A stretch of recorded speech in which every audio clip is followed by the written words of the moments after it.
Do you do a walk-in impression?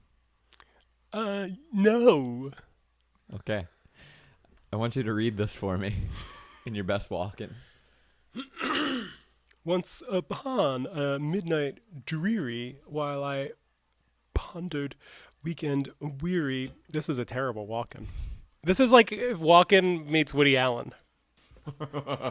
Over many a quaint and curious volume of forgotten lore.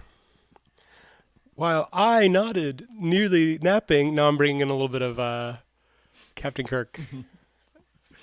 Suddenly, there came a tapping as of someone gently rapping at my chamber door. "'Tis some visitor," I muttered, tapping at my chamber door. "Only this and nothing more." This is Barney Rubble. This is Deep Dive Divas. Each episode, myself... Oh, no. Oh, yeah. This is Deep Dive Diva. Every couple of episodes. Every third episode, Joe and I listen to an artist with but one studio album in their discography and share our findings with you. Hello. Hello. You were on a boat recently. Sure. On Cowboy Night. Country Music Night. Yeah. The Moshaloo with DJ. Shout out DJ. Come on our show, DJ. We'd love to have you. How was that? It was an absolutely lovely time. They played all the songs I wanted to hear and sing along to. You have a sarsaparilla? I had a vodka soda. Out of all the cowboys, who do you think would be the best swimmer? Clint Eastwood. He's got those long arms. Come back with me, if you will, to 1966, the swingin' 60s. The moon is still unscathed. The Jets and the Sharks are having a showdown. Officer Krupke is a racist. Jeffrey Scott Moorhead is born on November 17th. Coincidence? That's my birthday. And Danny DeVito's birthday.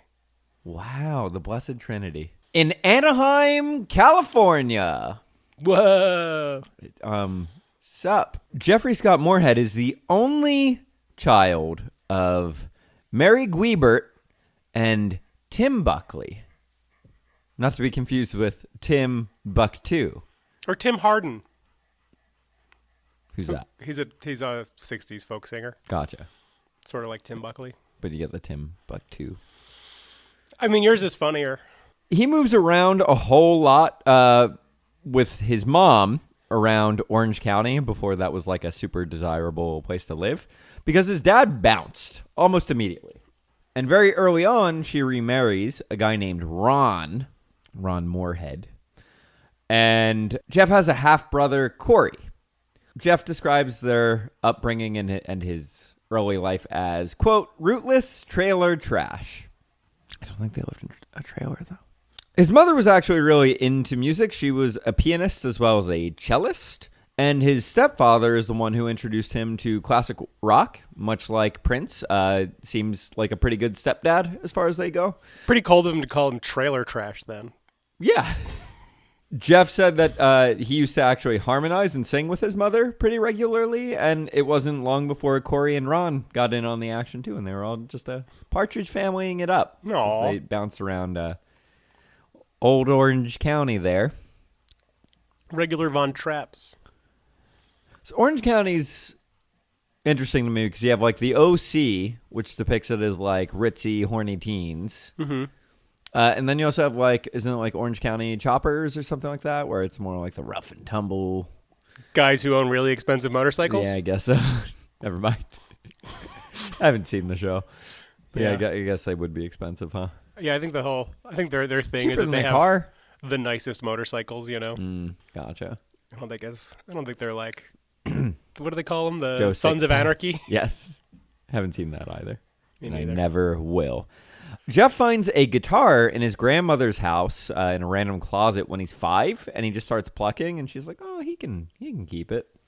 That's cute. And when he's 12 years old, he decides, I'm going to do this for the rest of my life. And he did. So in 1975, when Jeffrey is but 9 years old, his biological father, jazz/folk musician Tim Buckley, dies of a drug overdose. Once I was a soldier, and I fought on foreign sands for you. Once I was a hunter, and I brought home fresh meat for you. Once I was a lover. Jeff only met his father once when he was 8 years old. So I guess a year before Tim Buckley passes. That's that. That's really dark, Like, he Yeah, I probably wonder if thought he felt like he caused it. Yeah, probably did. Certainly in some way. And this meeting has his father's passing has a really big impact on Jeff to the point where he actually starts using his first name instead of his middle name. His entire childhood, he went by Scott Moorhead. So he reverts back to Jeff because he feels like my father was a part of that process of naming me. So I want that. And he starts using his dad's last name. As young as like 10 years old or whatever? Yeah. In 1979, he receives an electric black Les Paul as a gift. And he falls in love with this and really takes it up with great zeal. He joins the jazz band at Loara High School in Anaheim, California. That's so interesting because he's so associated with the Telecaster. What was your first guitar? I don't know that I had a first guitar. My dad had a lot of guitars. Probably a Hohner most of all. Oh, okay. I also Paul played McCartney. I also played like a little classical guitar. Like my dad had a whole bunch of like Fenders and things like that. I was spoiled. Do you know what his was? In my mind, it's a Stratocaster, but I bet that's not true. I know he had an SG at one point before. Ooh, that's a Satan worshiping guitar there. Just like it's on the highway to hell. Right. Like that old Angus Young fella. Angus Young. Did your dad wear the schoolboy outfit too? Only because he was a little schoolboy. He came by, honestly. No, he went to public school. In 1985, after graduating high school, Jeff enrolls and completes a course, and you heard that right, a course at the Musicians Institute in North Hollywood. That's all you need. Of his experience there, Jeff says it was, quote, the biggest waste of time. He says this in an interview with Rolling Stone.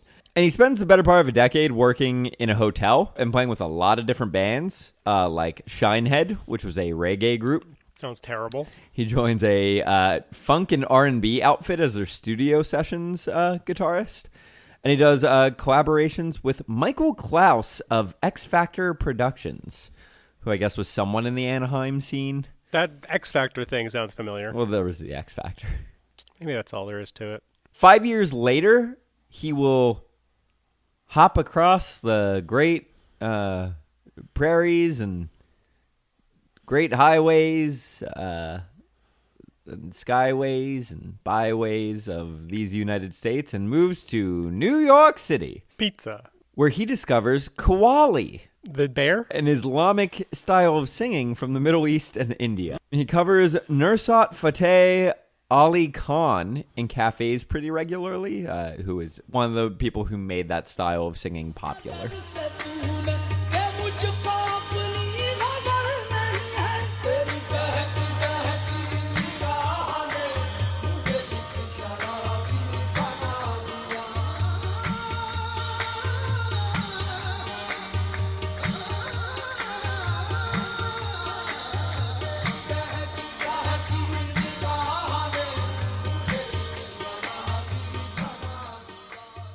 He's playing in cafes in New York City and covering this guy, which would have been quite a sight in 1990. Yeah, skinny little white boy. Yep. He interviews Ali Khan in 1996 and writes the liner notes for a compilation album of his, Supreme Collection Volume 1. That's neat. That's a big honor for him. That's a big get for Absolutely. Jeff Buckley. So we are now over a decade, closing on 15 years after his father had passed, and his former manager, Tim Buckley's former manager. So his former manager's name is Herb Cohen, who was also the manager to the likes of Frank Zappa and Tom Waits. Oh my. Herb Cohen approaches Jeff and asks if he would be interested in recording a demo and also potentially getting a show together to pay tribute to his father. And Jeff says on both accounts, yes, I would. He cuts a 4-song demo called the Babylon Dungeon Sessions, done in New York City, not in Babylon. And like most people who cut a demo, he wants to send this out to record labels and to woo them and show him what he's got, you know? So the following year, in 1991, he does get that tribute show together for his papa in Brooklyn, New York, called Greetings from Tim Buckley. So I guess the allusion there is that they're summoning the dead, talking through his son, maybe? That's kind of uncool. Sure. A guy named Gary Lucas plays with Jeff Buckley at the show. And Gary Lucas, Joe, I was very excited to share this tidbit with you, but you already knew it, played with Captain Beefheart for some time. Another Zappa connection. Yeah. Yeah. How about that? Something like 3 records? He plays with Jeff on the track I Never Asked to Be Your Mountain, which Tim wrote about Jeff Buckley and Mary, which is a really messed up thing.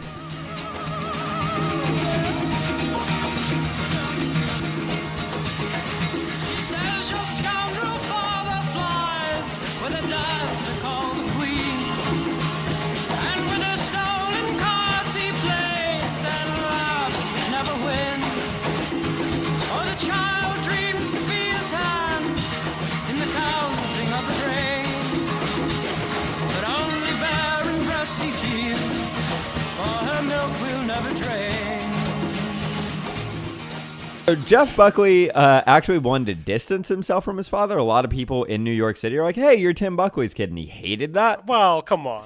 But he chose to be Jeff Buckley. That's no one true. made him be That's Jeff true. Buckley. Yeah, he still felt compelled to play the show and to play his dad's music. There you go. Jeff said, quote, it wasn't my work. It wasn't my life. But it bothered me that I hadn't been to his funeral, that I'd never been able to tell him anything. I used that show to pay my last respects. I admire that. It is there he meets a young woman named Rebecca Moore, who is basically serving as the caterer for the performers at the show. They will date for the next 2 years of his life. She is frequently cited as his muse and the inspiration behind his first record, which doesn't exist yet. Rebecca Moore is a musician in her own right. She was also an actress, an experimental theater producer, an animal rights activist, and also the daughter of Peter Moore, who was an experimental photographer. Jeff Buckley continues working with Gary Lucas from Captain Beefheart, and they write... And Matthew Sweet. And Matthew Sweet, yes. And they write the songs Grace and Mojo Pin together.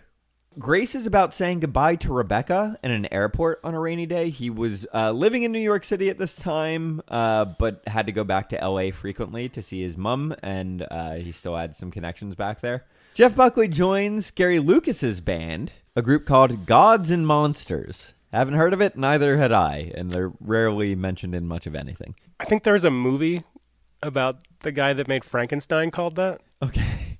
With Brendan Fraser. Oh, wow. The mummy himself. Jeff Buckley, while dating Rebecca, finally says, I'm done with flying back to LA. I'm just going to stay here in New York City and be with my boo. That's sweet. Gods and Monsters are rehearsing Up a Storm in 1992, and in March they have their debut show.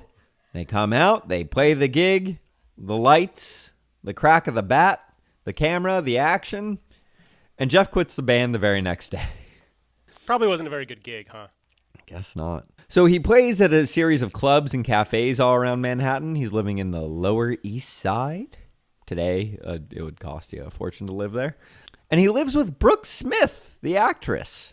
You're thinking of Brooke Shields. That's it. Thank you. He also starts to garner a bit of a following and attention from record labels, including Clive Davis. How about that? Aerosmith. Pretty big name, just period. Sure. Buckley ultimately will sign with Columbia Records for a 3-record deal in October of 92. The following year, Jeff Buckley will begin recording for 3 days. That's it? Going through a bunch of his solo music, singing, playing guitars, and tickling the ivories.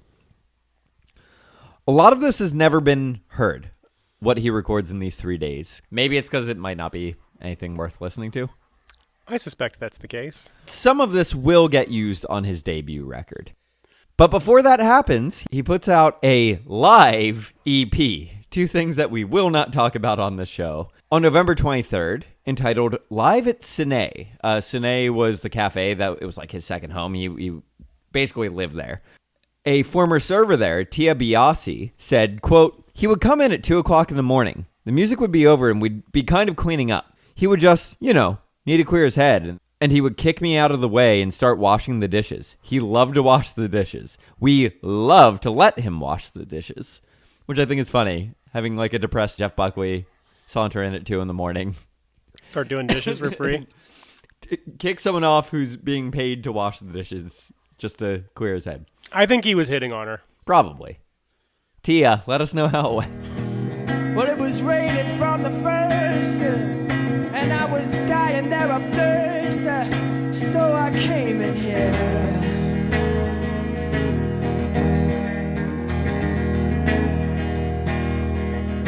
And your long-time curse hurts, but what's worse is all this pain in here. Buckley continued to work on his debut full-length record with Columbia all throughout 1993, and he puts a backing band together comprised of Mick Grondal, who is Danish, if you couldn't tell, and he's playing the bass, as well as a guy named Matt Johnson, who's playing the drums. That September, Buckley and his band will go to Bearsville Studios in Woodstock, New York. Oh.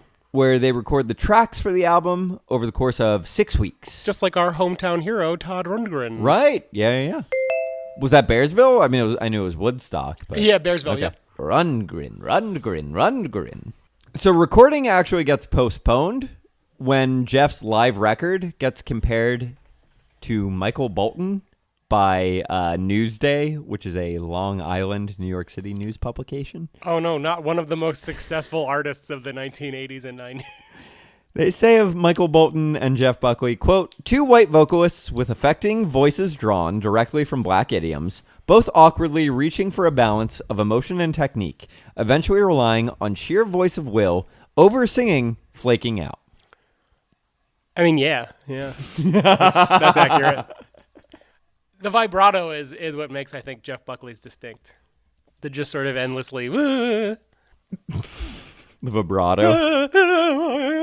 like that thing. Which probably, frankly, comes from the Kowali singing. A German jazz musician and composer, Karl Berger, is brought on board, who writes the string arrangements for the record.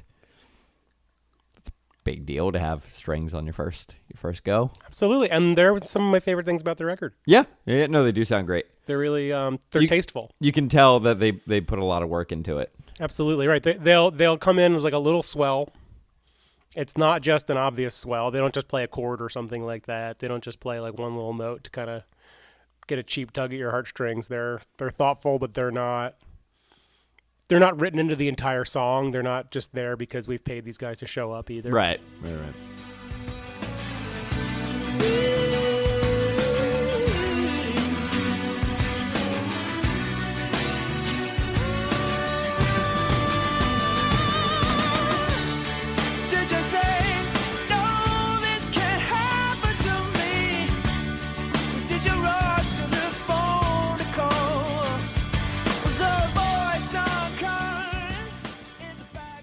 So they record over the period of 6 weeks. Buckley will then continue to work on overdubs and layers in New York City as well as across the river in New Jersey. Gabagool.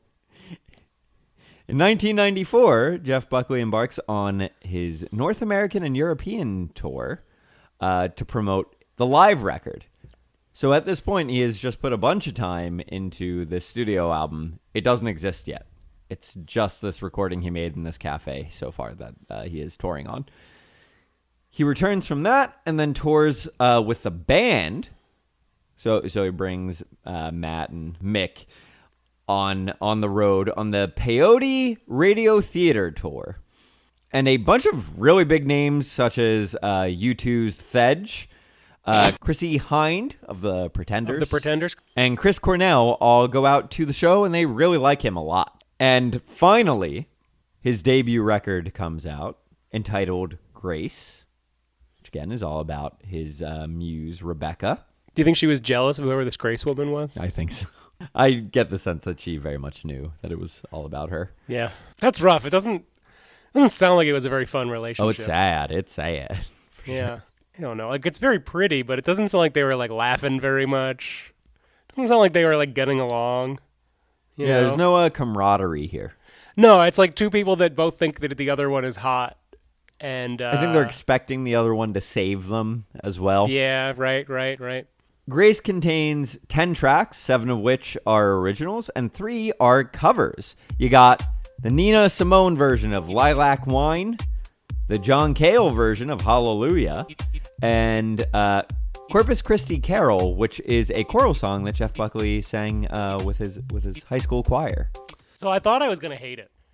A couple of years ago, I actually listened to, I guess it was the Live at Sin E, and I remember when I listened to that, I thought I was going to hate that, but it's nice. I never revisited it. I don't really remember what's on it. I came into this album thinking, I'm going to hate this. This is going to be dour. It's going to be boring. It's going to be pretentious. And it was some of those things. It was all of those things at points. The first time I listened to it through, I was very surprised simply at what it sounded like. Mm-hmm. I was a little bit surprised how much of it had a band. Were you surprised at how hard it was? I was taken aback by how heavy a lot of it was. Yes, absolutely. Especially because it starts with Mojo Pin and Grace, and those are both songs that, you mentioned Chris Cornell, like there's a little bit of Soundgarden. You can totally hear the Led Zeppelin influence on those songs especially. But then even a later song, I'll just say it now, my Yuck Icky song, Eternal Life. That, in my notes, I believe I described that as Tool for even bigger pussies. I really... You can't say that! I really didn't care for that one. But I also didn't expect that one. You know what I mean?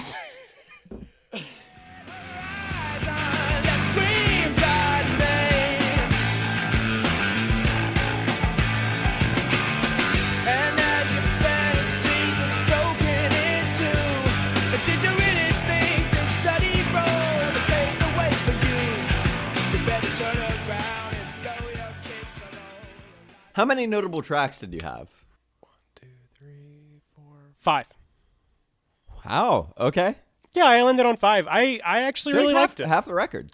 I did not like it the first time I listened to it as a record. I liked a couple of the songs. I found something nice to say in my notes about every song with the exception of Forever Life. What is it called? Eternal Life. The more I listened to it, the more I appreciated how simple the sound was. You know, you can tell it's one guitar through one amplifier. Not a lot of effects.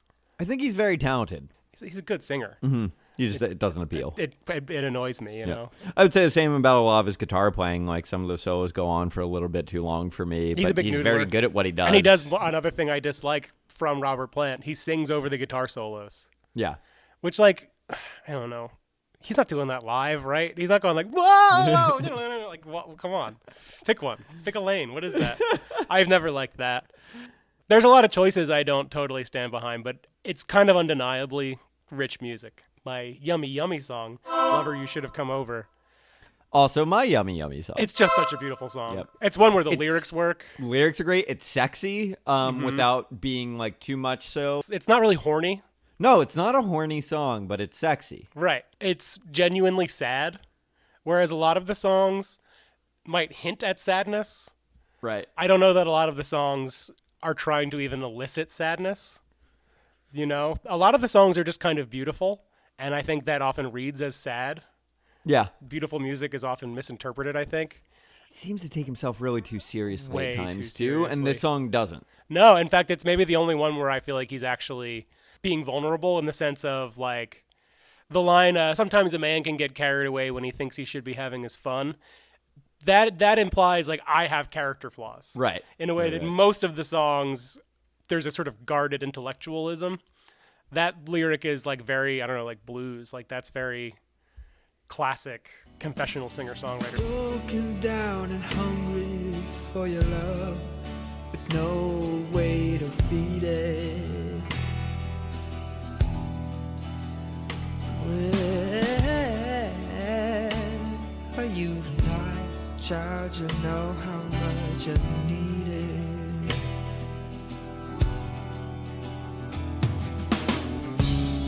Too young to hold on, and too old to just break free and run. Sometimes a man gets carried away. It feels like it should be. Oh, so much of it bored me. It's funny. I feel like I went into it with a higher opinion instead of expectations than you did, and maybe you were just not expecting anything, so therefore you found it more enjoyable. I also was taken with how hard some of those songs are, and I really like those. I like the energy on it, but at the end of the day, there's only 3 songs on here that I'd ever want to hear again. Okay. Lover, you should come over. Like, I listen to that frequently. It's a really, really good song. Yeah, I already knew that song from the Jamie Cullum cover. Yes, right. On was that 20-something? 20-something, yeah. you know? It's a really good album, really good cover. Yeah, it is. Corpus Christi Carol is my Yuck Icky track. I love it. Man, not for me. Good for you. Not for me.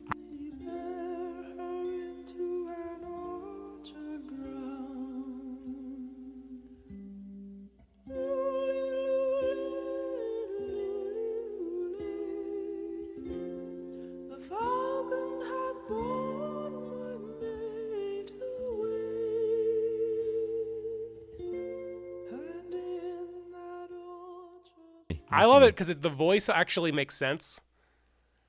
There is something sort of ethereal and otherworldly about the voice on that song that, I don't know, transcends the corny quality of the voice. It feels uncomfortable to me. Yes. Like some guy doing this. Like it's a little too much for me. So we've yet to talk about the song people would have heard probably. Sure. Hallelujah. Hallelujah. And it pleased the Lord, but you don't really care for music, do you? Well, it goes like this: the fourth, the fifth, the minor fall, and the major lift. The baffled king composing hallelujah, hallelujah, hallelujah, hallelujah, hallelujah.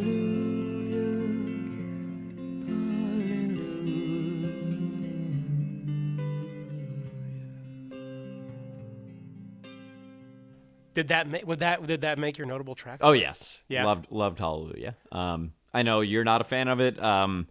For me, I like how serious he takes that particular one. It's almost self-aggrandizing in a way, but I think it has reason to be. I think it's probably the prettiest song on the record.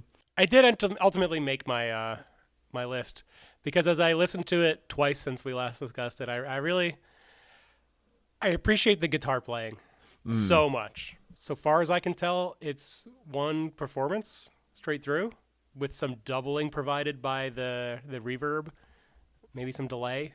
It's simple. It's really simple in that way. In that way, but then on another level, it's incredibly complicated dynamically. The way that he gets it to go from loud to quiet, and the way that he balances strumming the chords with playing the leads is masterful and kind of undeniable. Despite our attitudes towards this record, critics loved it. Absolutely adored it. At first, it has no airplay and pretty bad sales, but as the critics start raving about it, it drums up a lot of interest in it, not just in the United States, but in Australia and France, notably. He actually goes platinum 6 times over in Australia by 2006. That's nuts. Yeah.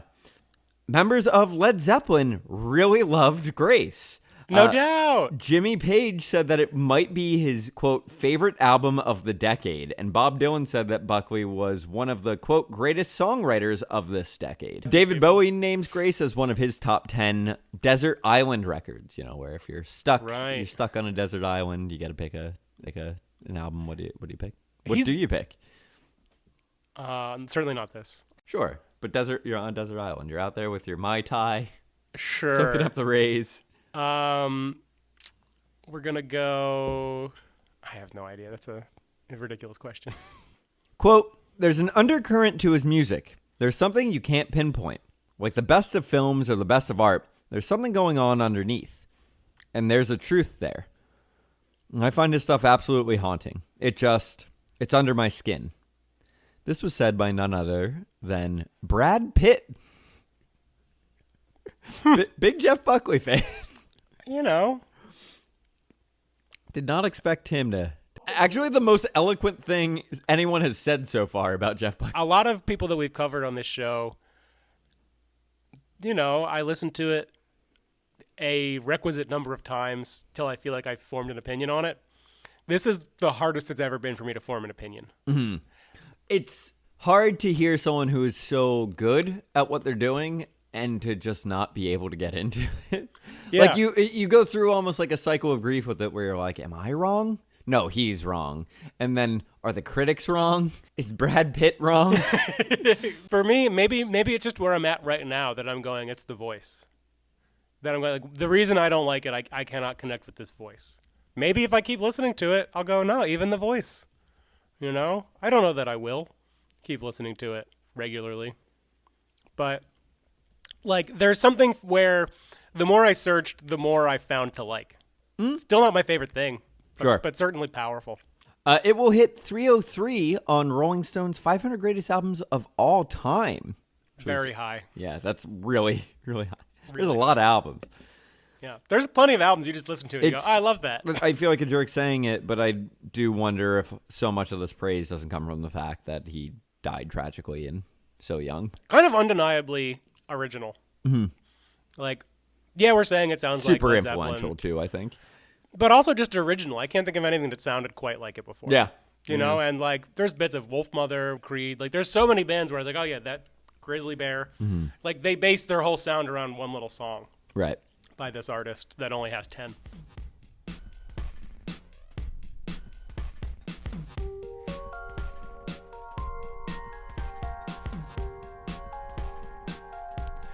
Each episode, we like to highlight the up-and-coming work of a discography-developing diva. Today, that is Govinda Chugdream. Govinda Chugdream is a multi-instrumentalist who was born in Scotland and made their bones in Manchester, England. It is now time to smile like you mean it with Govinda Chugdream's track, Don't Kiss Me With Lies.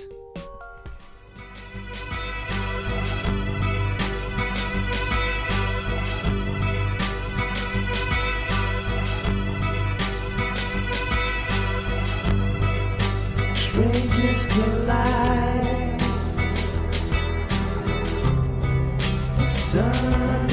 Misunderstandings can change your life. And I don't wanna waste any more time.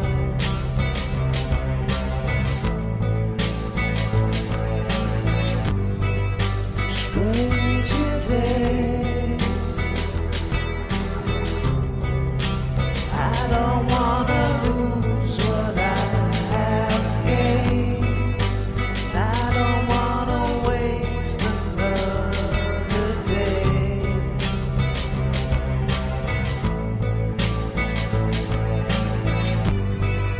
Stranger times, always putting your heart out on the line.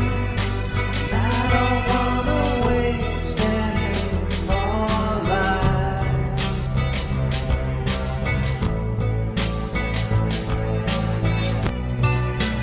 Summer's calling. Now it is falling.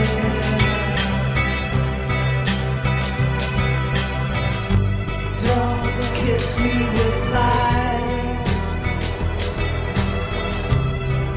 Slap me with the truth, it'll save some time. 'Cause I don't wanna waste any more time.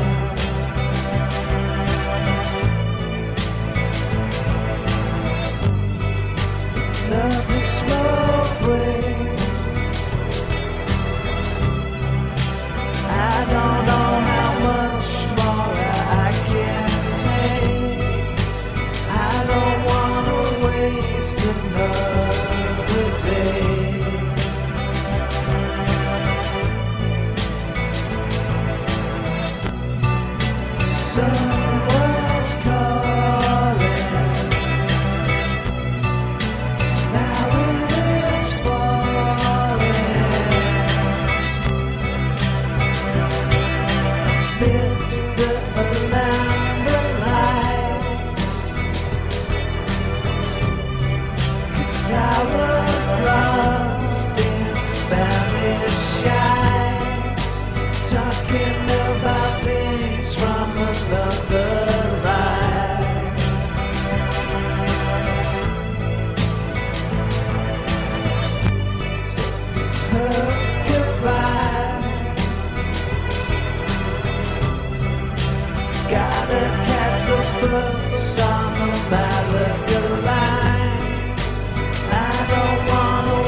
you can hear more from Govinda Chowdhury. Contact us to submit your own music for consideration.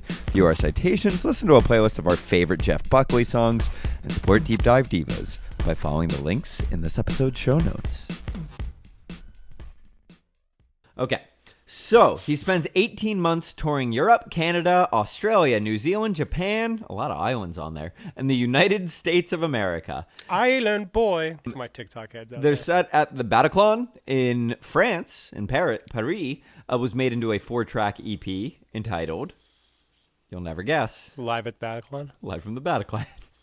He struggled to sell tickets in the U.S., yet routinely sold out legendary venues and festivals in Europe. Especially in France. The French loved this guy. It totally tracks. Yeah. Dark, moody, sad, full of brie. Yep. Buckley begins a new relationship for the next year with Elizabeth Fraser from the Cocteau Twins.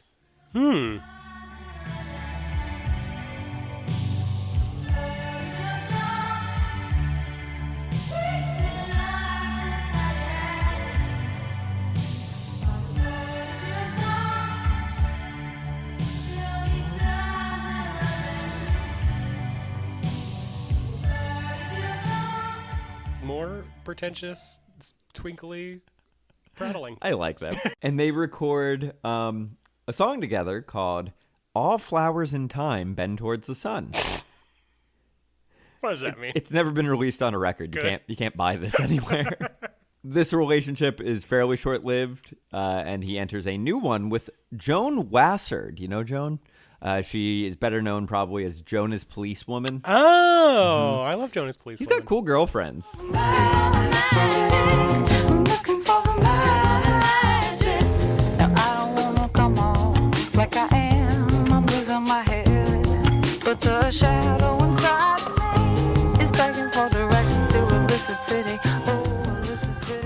Yeah, at least I think they're cooler than he is. at least the one. In 1995, Jeff Buckley is nominated as Best New Artist by Rolling Stone and MTV.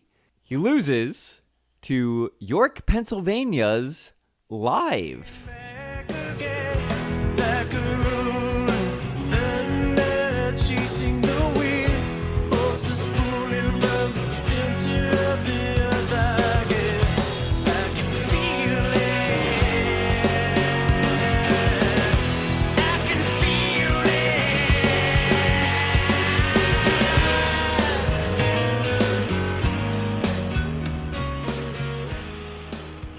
They're from York? Yeah. What? They have an ice cream shop there called Maggie Moo's. Oh, yeah? Yeah. Never been. I think maybe my girlfriend Emma, shout out to Emma, has eaten there. She loves ice cream and I believe associates York, Pennsylvania. What's with her favorite kind of ice cream? Get her on the horn. Her favorite kind of ice cream? Well, Yeah. I know she likes mix-ins. She's not into soft serve nearly as much as like scoops. Mm-hmm. Get her on the horn. All right. It's our first call in. Hello? What's up? Hey, sorry to bother you. We're podcasting. And Okay. Nick wanted to know what your favorite kind of ice cream is. Mint chocolate chip. Mint chocolate chip. I did kind of know that. Thank you so much, Emma. Hey everyone, what's up? Do you have anything you'd like to say to your fans? Thanks for supporting me from the beginning. Well You're the said. real one. I try. Okay. Well, thank you so much. Are you watching The Bachelor tonight?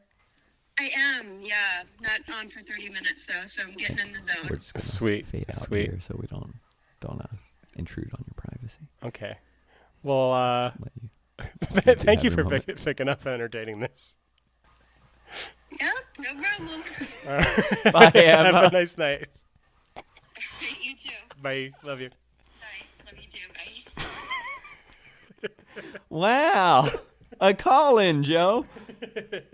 People magazine named him as one of the most 50 beautiful people. And I mean, they're People magazine. They if it's anything, they know people. They know people. He's handsome. As a testament to that, he is approached by Prada and The Gap to model for them. What a range. In addition to Prada and The Gap, Kmart as well also wants him to model their stuff. Okay. He is offered a role in Even bigger range. in Barbara Streisand's film The Mirror Has Two Faces. Wow, that sounds terrible.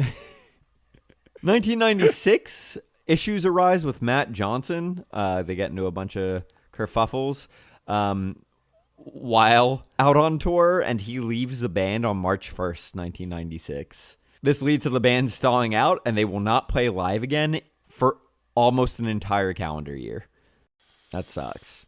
Yeah, especially knowing he didn't have that much time left. He doesn't actually play much music during this time, but when he does, it's for weird things like playing as the bassist for a few shows for Mind Science of the Mind. He also plays a couple solo shows in cafes in and around New York City, and he does so under a bunch of pseudonyms, such as Topless Ameria, Martha and the Nicotines, Possessed by Elves, and a puppet show named Julio. Those are some of the worst band names I've ever heard. He says of this choice, quote, "There was a time in my life not too long ago when I could..." Why is that funny? It's just funny phrasing. There was a time in my life not too... I'm distancing myself from my recent decisions.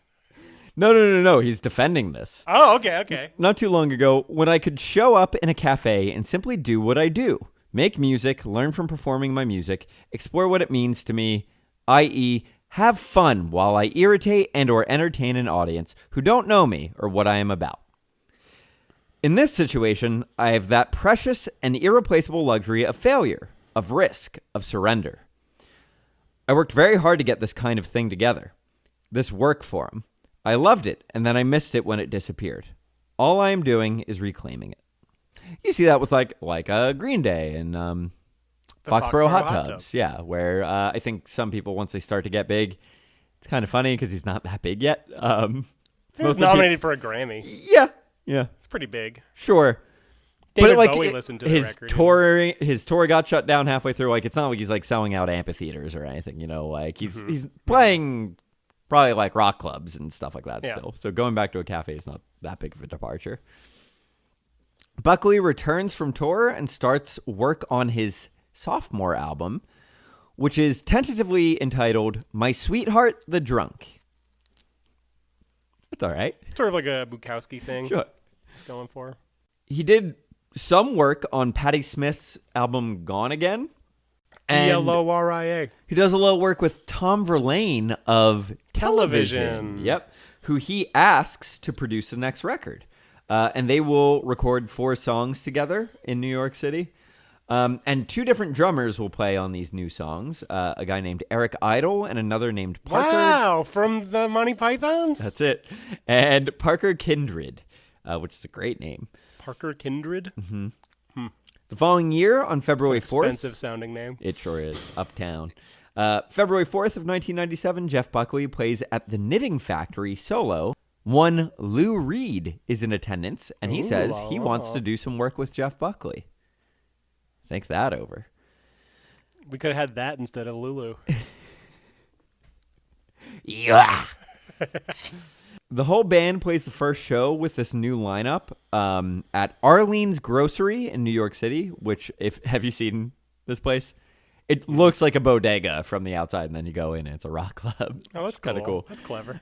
At the end of the month, Jeff Buckley will read Edgar Allan Poe's Ulalume? Clair de Lune, as part of the Closed on Account of Rabies record, which is a double album of various artists and actors reading Edgar Allan Poe's work, including Iggy Pop, who does The Telltale Heart, and Christopher Walken, who does The Raven. Of a many a quaint and curious volume of forgotten lore.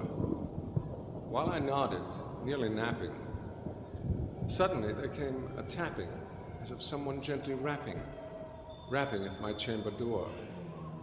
"'Tis some visitor," I muttered, tapping at my chamber door. "Only this, and nothing more." That sounds insufferable. And this is the last thing he'll record in New York City before he moves to Memphis, Tennessee, because he wants to record something at Easley McCain Recording. They recorded Tav Falco's Panther Burns, as well as Pavement and Sonic Youth recorded there as well. He secures a residency playing at Barristers, which is a bar located underneath a parking garage in downtown Memphis. Do you think he was trying to do like a Paul Simon Graceland sort of a thing? He saw himself in that mode. I bet he did. He's hanging out on the Lower East Side, fancying himself a big fancy singer-songwriter. I'm gonna go down to Graceland, where the heart of rock and roll, you know. I'm gonna go right down to Memphis. Oh, that's a beautiful Paul Simon impression. That was Elvis. He plays on Monday nights at Barristers, first with the band and then by himself to work out the songs, which I think is neat that he insists on doing it with a live audience instead of just working things out in his room or whatever. Probably some rough moments to sit through as an audience. Yeah, I think that's a little bit self-indulgent, but hey. Sure. Yeah, it's more for him than the listeners. I bet you there were dorks that liked that. Yeah. How many people do you think walked? I mean, considering it's a bar underneath a parking garage on Monday night, I can't imagine there were many people there to begin with. He records again with Tom Verlaine and the band. They record another 4 songs together, but Buckley is not happy with it and ends up firing Tom Verlaine. And he gets the producer of Grace, a guy named Andy Wallace. So pretty much all that's getting scrapped, and he basically takes a 4-track and records a bunch of demos with it to try to get ready for the sessions.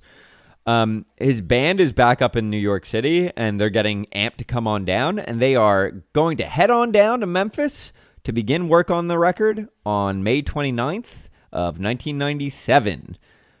That night, when the band gets in, Jeff and the band's roadie, Keith Fody, go out to... Fody the roadie? Yeah, Fody the roadie, baby. Wow.